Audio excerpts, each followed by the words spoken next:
breathing between floors. The elevator did not stop abruptly. There was no impact, no screech of metal. The motion simply disappeared. For a few seconds, you still felt as if the cabin was moving. Your body remembered the motion, but your eyes already saw the stillness. The display above the doors glowed dimly. 7-6.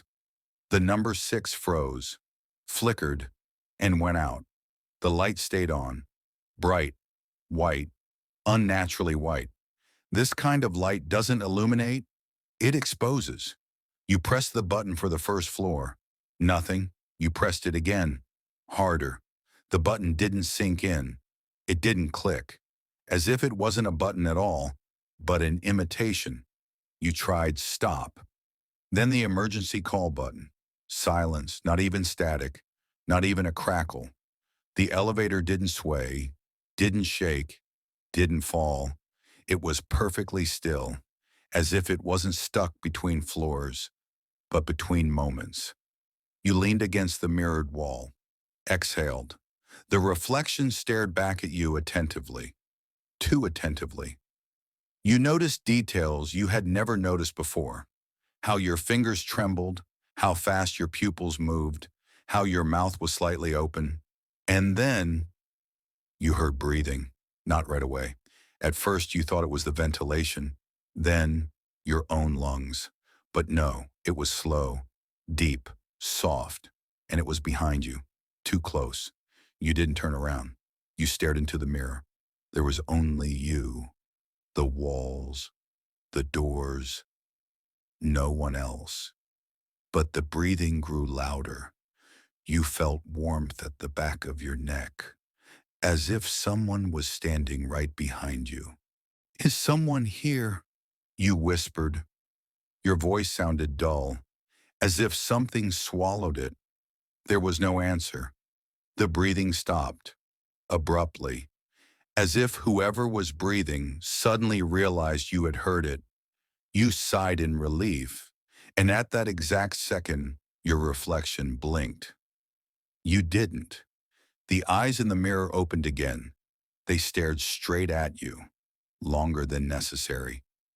"Don't turn around," the reflection said. The voice was yours, but as if someone else was learning how to use it. The light flickered. For a fraction of a second, another figure appeared in the mirror. Elongated, wrong, like a broken shadow. You blinked. It vanished. "You're not stuck here," the reflection continued. "You're stuck inside yourself." You felt the breathing return. Now it wasn't only behind you, it was everywhere. To the left, to the right, by your ear, inside your chest. You couldn't tell which one was yours. The elevator moved, slowly, without a sound. The display lit up. There were no numbers, only a dark stain that seemed to move. "This isn't a floor," the reflection said. "It's a level." The doors began to open. There was no hallway behind them. There was something similar, but the walls were too close, and the light was too weak. You saw other elevators. They stood open. Inside each one, people. They stared into mirrors, didn't blink, didn't move. They heard the breathing too. The reflection whispered, and they stayed. You stepped back. The elevator doors closed. The light grew dimmer. The mirror no longer reflected the cabin. There was another elevator, another person.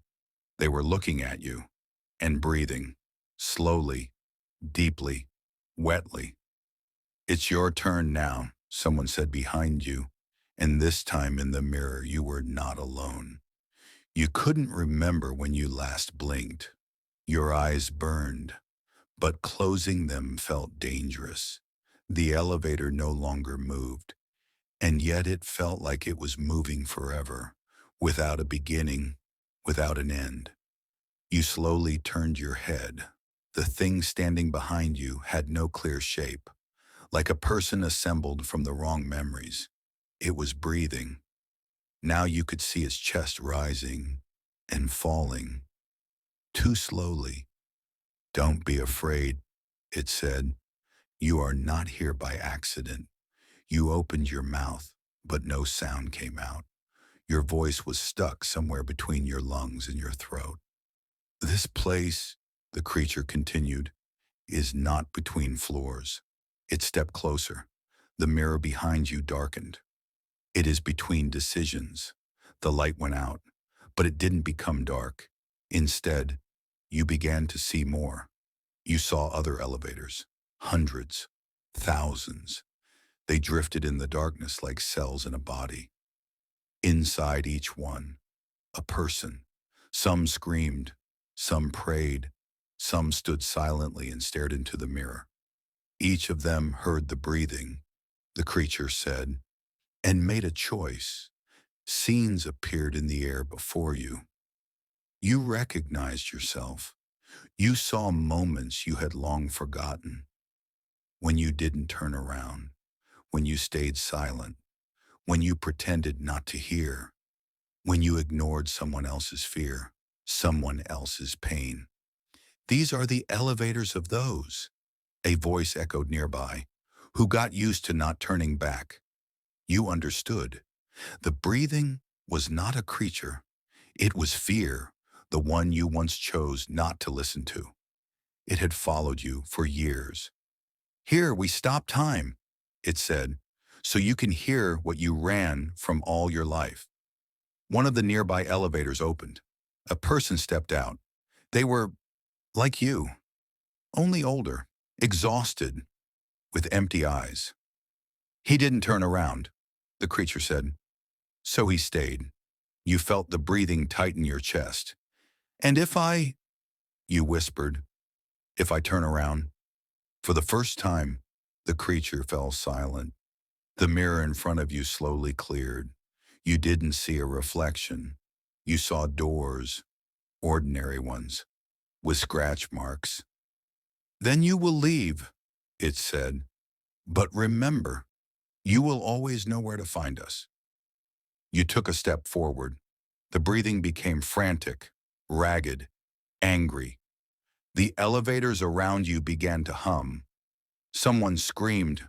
Someone pounded on the doors. Not everyone leaves, a voice echoed from the darkness. Most prefer not to see. You reached out and touched the doors. Cold. Real. You turned around. The world exploded with light. You were standing in an ordinary elevator. The doors were opening. The display showed first floor. People were stepping inside. No one paid attention to you. You walked out. The air felt normal, ordinary, but as the doors closed behind you, you heard familiar breathing. Somewhere very close. Now you know.